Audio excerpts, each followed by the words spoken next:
Hi everybody, this is Rob over at York Meadow Farm. Today is Thursday, October 13th.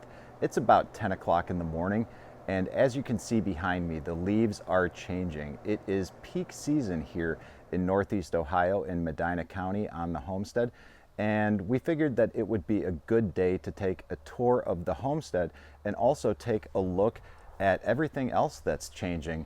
We've got new neighbors both to the west and the east of us, and we figured the best way to do this would be to take a walking tour of the farm from the driveway all the way back here to the barn. So without further ado, let's get going. I'll see you up towards the front of the driveway. All right, guys, as you can see, we are getting down here, approaching the end of the driveway. And where you can see the water pooling, there's actually some new gravel. It has rained a bit since the new gravel was installed. But what's interesting to point out is that all of this new gravel right here is something that was done by the neighbor, who we will talk about in just a moment. He's been using our driveway to access the property that he purchased, and as a result, for letting him use the driveway, he came down here and performed a bit of repair from where things had been eroding. And we are very grateful for that. So let's take a look at the property division, the new neighbors, and see what's going on. Okay, we've actually got two new sets of neighbors, and over here to the west of us, you can see this new barn, but that's not all that's going on. This whole property over here that had been conventionally farmed for as long as we've owned the property was recently sold and split into 3 different parcels. In the far back there along the tree line, there is 15 or so acres, and then these front 2 parcels, one of which runs directly west of us, and then a secondary one where this barn is, and along up to the road here, each parcel is 7.75 acres. And apparently what happened is this individual that built the barn owns a small business in the neighboring town of Valley City, and he also purchased this parcel, which runs from the road down here along where it's been cleared out all the way back to a gas easement back there, and we'll take a look at that in just a little bit. But this individual bought both parcels, was pretty selective about who he sold this one to, which neighbors us directly, and we learned that from the neighbor, like I said, who's been using our driveway to access his property right here to get that cleared so that he can get his own driveway installed at some point. Now, before going any further, like I said, our new neighbors have road frontage up until about here, and our property line ends just a few feet beyond this power pole, which leaves about 40 foot of road frontage vacant right here, which you might ask, what for? Well, this 40-foot strip goes all the way back to that remaining 20 acres in the back, and this will remain an access point right along the westbound border of our property and adjacent to the new neighbors. So what remains, or what happens with that in the back, we shall see, but that is that for the new neighbors on the westbound side. Let's take a look at what's happening eastbound. Right, taking a look eastbound, what we've got here, well, first of all, is this bald cypress tree, Taxodium disticum, which was planted by the neighbor probably 5 years ago because it's a wet spot here. And over the years, this thing has really taken off and grown quite well. But anyways, those neighbors have moved. They have moved to Akron, and since then, the new neighbors have moved in, and they have been busy doing a lot of renovations in their kitchen. They've done a lot of work back here by the outbuilding, and they have also been in the process of constructing an above ground pool and a deck, which you will see right here.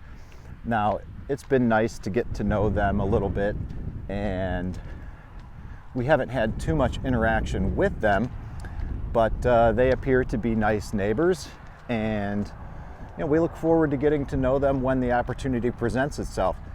Now, as far as this parcel is concerned, this was something that was previously farmed by Cody in exchange for produce that was given to the prior neighbors, but it looks like that agreement is no longer in store. The neighbors themselves have planted a small garden back there, and it looks like they are going to let this little area go fallow. So we'll see what happens. I think they've mowed it a couple of times, but for now, what used to be potatoes, squash, and corn is now something that is no longer potatoes, squash, and corn. All right, and that brings us up to the market garden. So let's take a quick look around at what Cody's got going on. Okay guys, here we go. We're gonna take a little tour through the market gardens, and while I don't have a complete idea on everything that's going on, I can explain some of the things that are going on. Now, this is a bed that was previously tarped, and as far as I can tell, it looks like we've got some kale and maybe some other winter hardy greens, collards or something. I don't know, guys, but yeah, we tarp beds, and that is part of how things are managed here. And when I say we, I mean Cody, because all of this is managed by him, and this is a prime example of beds being tarped and things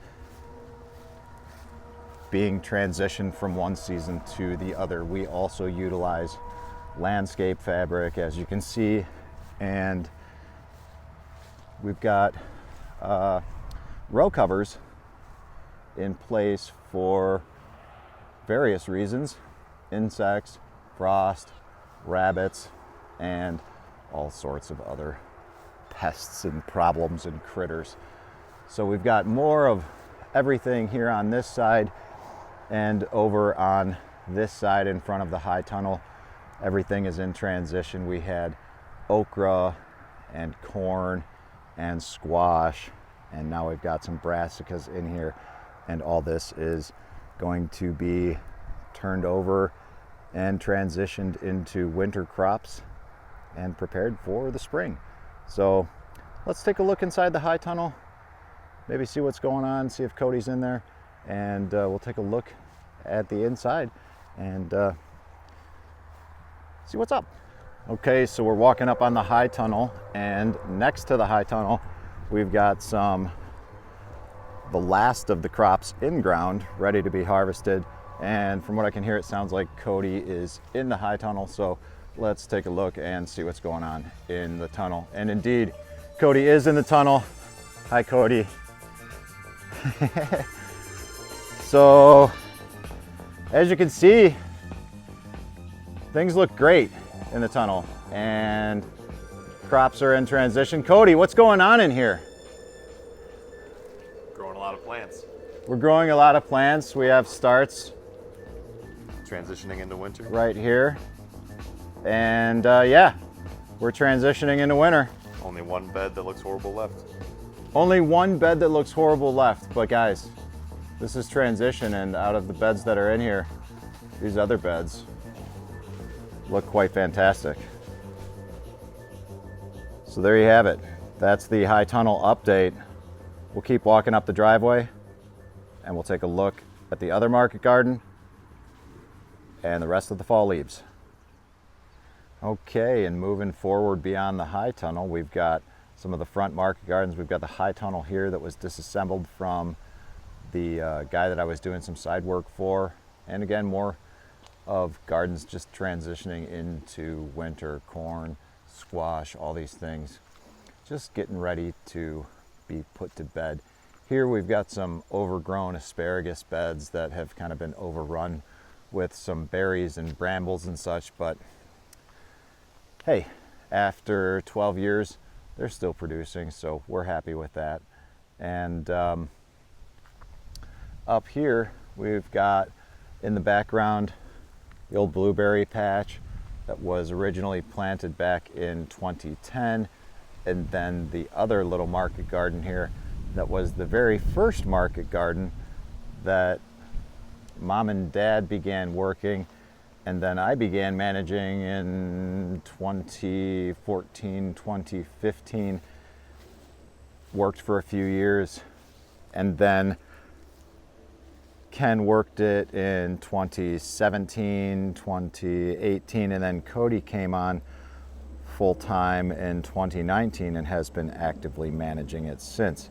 And as you can see, everything just looks fantastic, and we are very grateful for all of Cody's work here. So let's go ahead, take a look down the driveway, take a look at the fall colors, and we'll see the rest of the farm as we continue walking back towards the barn.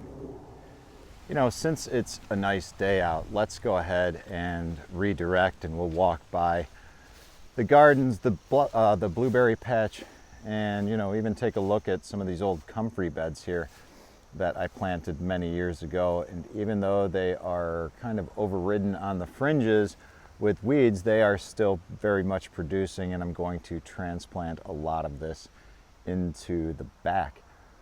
There are several different kinds of comfrey in here, and I'm not sure which is which anymore, but it almost looks like these ones up front are bigger than these other ones to the north back here. So I'm inclined to think that this patch back here is the Bocking 14 from Oregon, along with these guys up here, and back there is the bulk of the Bocking 4 from Coe's Comfrey down in North Carolina. So that is that's an interesting little side, John, something that I've been thinking about for quite some time and haven't really been able to identify. But here's another look at the gardens and just how glorious they look. Well done, Cody. Nice work. Okay, moving on. I really just want to go this way so we can, we'll take a look at the old beehive and take a look over here at the blueberries. Again, overridden with weeds on the fringes, but the plants are thriving. You can see them in there. And with everything that's been going on this year, this poor blueberry patch got neglected, and hopefully I'll be able to take care of this a little better next year, other than the once a year mow that I was able to perform. But oh yeah, as we walk over here, we'll also see the new neighbor's house. And this is the neighbor up front there.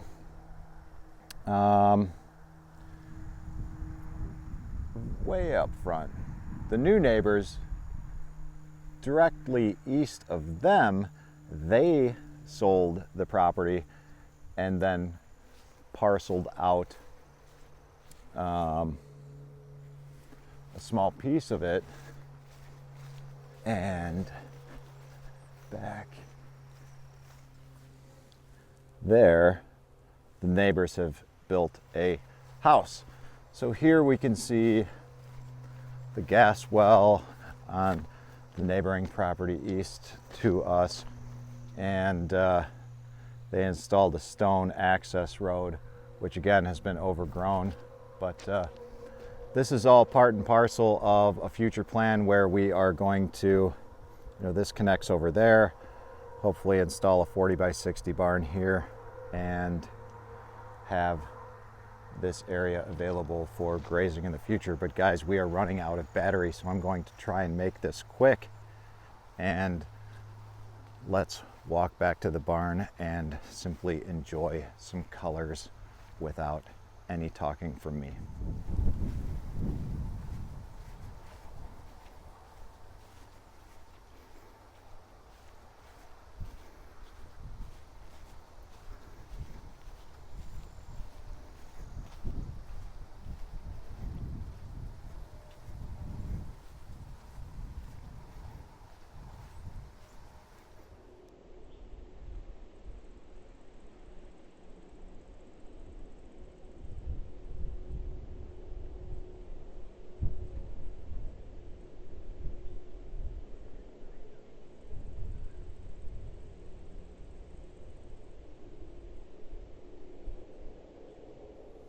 All right, so we have circled the perimeter of the front acreage here, and we are heading back through the clearing to take a look at the pond, the colors back there, and with luck, we'll have just enough battery to capture this little fall tour and not have to do any additional recharging. All right, so here we go. Are you ready? Okay, walking through the clearing, we initially see the cabin, and back in the distance you can start to see, initially you see the barn, and then back in the distance you can see the cabin here. Now, as we're walking back there, we definitely want to take in some of the colors here.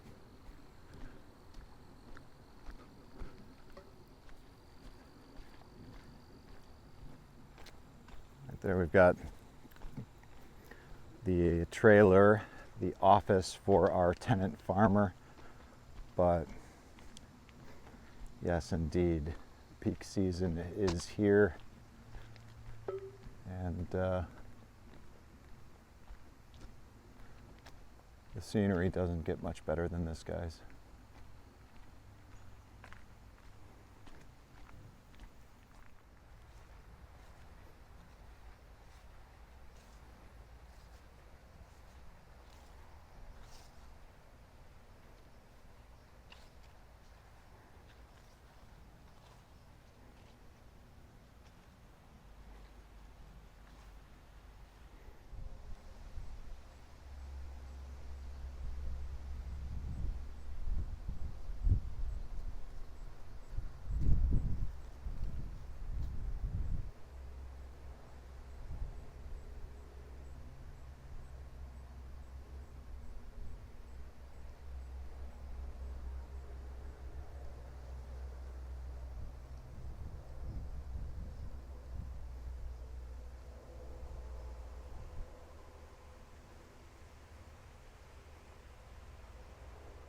All right, guys, well, we are back here on the back side of the cabin.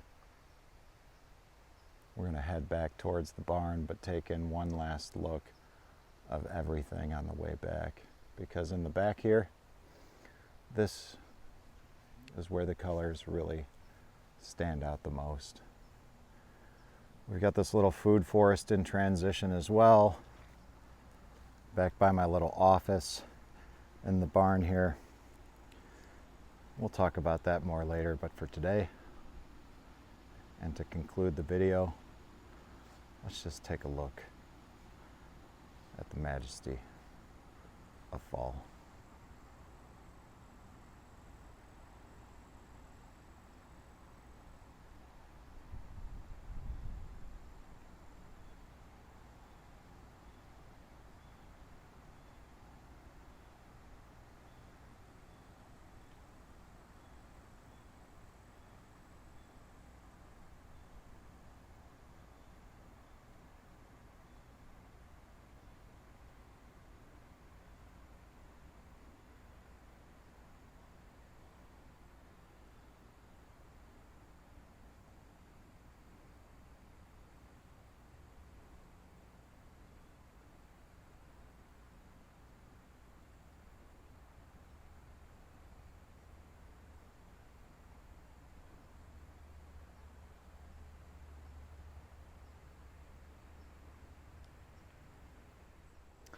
Okay guys, so that concludes this little walking tour on this Thursday morning, October 13th, 2022.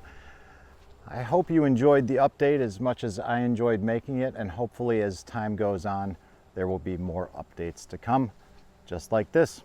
So stay tuned, and if you liked the video, go ahead, like it, subscribe to the channel, and share it with your friends and family.